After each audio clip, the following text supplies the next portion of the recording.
YCP అధ్యక్షుడి సొంత జిల్లాలో ఎన్నికలు అత్యంత కాస్ట్లీగా జరిగాయట. గత సార్వత్రిక ఎన్నికల్లో ఉమ్మడి కడప జిల్లాలోని 10 అసెంబ్లీ నియోజకవర్గాల పరిధిలో దాదాపు 700 కోట్లు ఖర్చు చేశారని అంచనా వేశారు. ఈసారి కడప పార్లమెంట్ స్థానం పరిధిలోని 7 అసెంబ్లీ నియోజకవర్గాల్లోనే అభ్యర్థులు దాదాపు 600 కోట్ల రూపాయలు ఖర్చు చేశారని అంటున్నారు.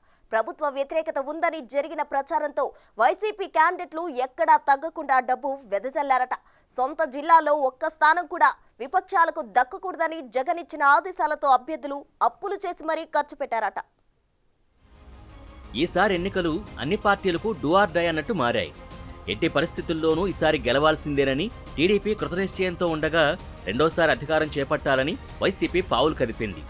ఆ క్రమంలో కడప జిల్లాలో ఎన్నికలు వైసీపీ ఎన్డీఏ కూటమితో పాటు కాంగ్రెస్ కూడా సవాలుగా మారాయి.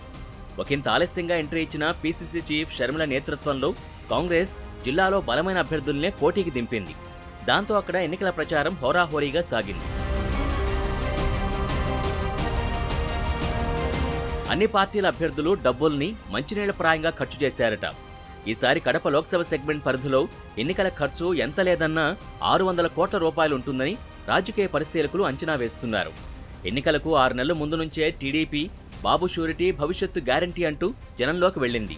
దానికి ముందు నుంచే వైసీపీ నేతలు గడప గడపకు మన ప్రభుత్వం పేరిట ఇళ్ల చుట్టూ తిరిగారు. అలా అప్పట్నుంచే పార్టీ నాయకుల జేబులకి చిల్లులు పడ్డం మొదలైంది. అయితే టీడీపీ నేతలు సొంత ఖర్చుతో తిరగడం మొదలు పెడితే వైసీపీ నాయకులు ఆ ఖర్చుని గవర్నమెంట్ అకౌంట్లో వేసి నడిపించేశారు. గడప గడపకి ప్రోగ్రాంని ప్రభుత్వ కార్యక్రమంలా నిర్వహించారు. ఇక ఎన్నికల షెడ్యూల్ దగ్గర పడే కొద్దీ పార్టీల ప్రచారాలు ముమ్మరమయ్యాయి. షెడ్యూల్ వెలువడ్డాక పీక్ స్టేజ్కి చేరాయి. పోల్ మేనేజ్మెంట్లో ఎవరూ ఎక్కడా తగ్గలేదట. అధికార పార్టీ బద్వేల్, ప్రొద్దుటూరు, పులివెందుల్లో పెద్ద ఎత్తున ఖర్చు పెట్టిందంటున్నారు. ఓటుకు సరాసరి 1000 నుంచి 3000 వరకు ఇవ్వడంతో ఎన్నికల ఖర్చు అమాంతంగా పెరిగిందట. అన్ని పార్టీల నేతలు షెడ్యూల్ రాకముందు నుంచే ప్రచారం నిర్వహించారు. ఇక షెడ్యూల్ వచ్చిన తర్వాత రోజువారీ ప్రచారాలు, వచ్చిన వారికి డబ్బులు, మద్యం, ఫ్లెక్సీలు, ఎలక్ట్రానిక్ మీడియా, ప్రింట్ మీడియాకు ప్రకటనలు, సోషల్ మీడియాలో కాన్వాసింగ్, కరపత్రాలు, ప్రచార వాహనాలు ఇలా అన్నీ కలుపుకుంటే ఖర్చు భారీ స్థాయికి చేరింది. టీడీపీ, వైసీపీ ఏమాత్రం తీసిపోకుండా పోటీపడి ఓట్లను కొనుగోలు చేశాయని అంటున్నారు. 80% మంది ఓటర్లకు డబ్బులు పంపిణీ చేసినట్టు జిల్లాలో టాక్ నడుస్తోంది. కడపలో ఓటుకు 1000 చొప్పున 2 పార్టీలు పంపిణీ చేశారట. అంటే ఒక్కో పార్టీ ఓట్ల కోసమే 20 కోట్లు ఖర్చు పెట్టినట్టు చెప్తున్నారు. మిగతా పార్టీలు శక్తి మేర చెల్లించాయట.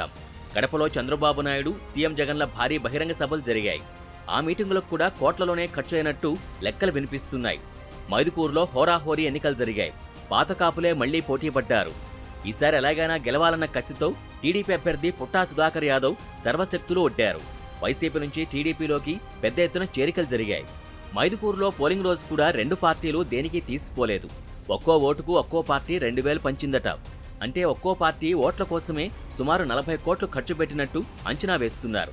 ఇతర ఖర్చులు ఎంత తక్కువ అనుకున్నా 10 కోట్లుంటాయి. అంటే 2 పార్టీలు కలుపుకుంటే 100 కోట్లకు పైగా ఖర్చు పెట్టాయని ఆ నియోజకవర్గంలో ప్రజలు చెవులు కొరుక్కుంటున్నారు. బద్వేలు పొత్తులో భాగంగా బీజేపీ కేటాయించారు. వైసీపీ నుంచి సిట్టింగ్ ఎమ్మెల్యే సుధారాణి పోటీ చేశారు. ఇక్కడ బీజేపీ 1000 పంచితే వైసీపీ 1500 పంచిందంటున్నారు. కమలాపురంలో టీడీపీ నుంచి పొత్తా కృష్ణ చైతన్యరెడ్డి తొలిసారిగా బరిలోకి దిగితే వైసీపీ నుంచి జగన్ మేనమామ సిట్టింగ్ ఎమ్మెల్యే రవీంద్రనాథ్ రెడ్డి పోటీ చేశారు. ఎలాగైనా ఈసారి గెలవాలనే కసితో టీడీపీ శ్రేణులు ప్రచారంలో పనిచేశాయి. హ్యాట్రిక్ విజయంపై కన్నేసిన రవీంద్రనాథ్ రెడ్డి కూడా సర్వశక్తులు ఒడ్డారు. ప్రధాన ప్రత్యర్థుల పట్టుదలతో కమలాపురం ఓటర్ల పంట పండిందట. 2 పార్టీల వారు ఓటుకు 2000 రేటు కట్టి పంచారంటున్నారు. ప్రొద్దుటూరు ఎన్నికలు జిల్లా వ్యాప్తంగా ఆసక్తి రేకెత్తించాయి.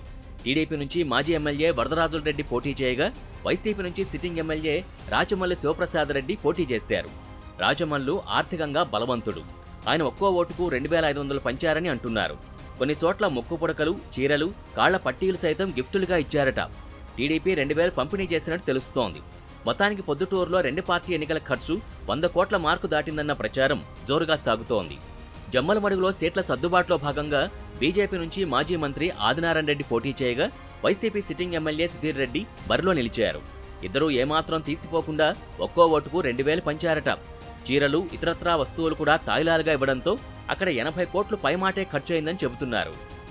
ఇక సీఎం జగన్ సొంత నియోజకవర్గం పులివెందుల్లో కూడా భారీగానే పంపిణీలు జరిగాయట. జగన్పై టీడీపీ నుంచి మాజీ ఎమ్మెల్సీ బీటెక్ రవి బరిలో దిగారు. మరోవైపు వివేకాన్ని చంపిన హంతకులకి ఓటు వేయొద్దని వివేకా కూతురు సునీత, జగన్ సోదరి షర్మిల పులివెందుల నియోజకవర్గ వ్యాప్తంగా విస్తృతంగా ప్రచారం నిర్వహించారు. వివేకా హత్య వ్యవహారం ఎక్కడ డ్యామేజ్ చేస్తుందో అన్న భయంతో వైసీపీ శ్రేణులు కొన్ని ప్రాంతాల్లో 2,500 నుంచి 3,000 వరకు పంపిణీ చేశారని అంటున్నారు. ఇక టీడీపీ కూడా 1000 పంచిందట. ఓట్ల కొనుగోలే కాకుండా సీఎం జగన్ ప్రొద్దుటూరు, పులివెందుల, మైదుకూరు, కడపలో జరిగిన బహిరంగ సభల్లో పాల్గొన్నారు. వాటిని ప్రతిష్టాత్మకంగా తీసుకున్న పార్టీ శ్రేణులు జన సమీకరణకు వెచ్చలవిడిగా డబ్బులు ఖర్చు చేశాయి. సభకొచ్చిన వారికి డబ్బు, మద్యం, బిర్యానీలు సరఫరా చేయడంతో భారీగా ఖర్చు అయిందంటున్నారు. టీడీపీ కడప, ప్రొద్దుటూరులో నిర్వహించిన సభలకి చంద్రబాబు నాయుడు వచ్చారు. వాటికి కూడా గట్టిగానే ఖర్చు అయిందట. అసంతృప్తి నేతల్ని కూడా వైసీపీ అభ్యర్థులు క్యాష్ కొట్టి లైన్లోకి తెచ్చుకున్నారట. పులివెందుల్లో అయితే నాయకుడు స్థాయిని బట్టి 1,00,000 మొదలుకుని 20 లక్షల వరకు ఇచ్చినట్టు చెబుతారు. ఇదే ఫార్ములాని జమ్మలమడుగు, ప్రొద్దుటూరులో అమలు చేశారట. ఇక ఇతర పార్టీలోని వారిని కూడా డబ్బులిచ్చి వైసీపీలోకి తీసుకొచ్చారన్న ప్రచారం జరుగుతోంది. మొత్తం మీద బూత్, ఇతరత్రా ఖర్చులు కలిపితే 7 సెగ్మెంట్లలో 600 కోట్లు ఈజీగా ఖర్చయ్యాయని అంటున్నారు విశ్లేషకులు.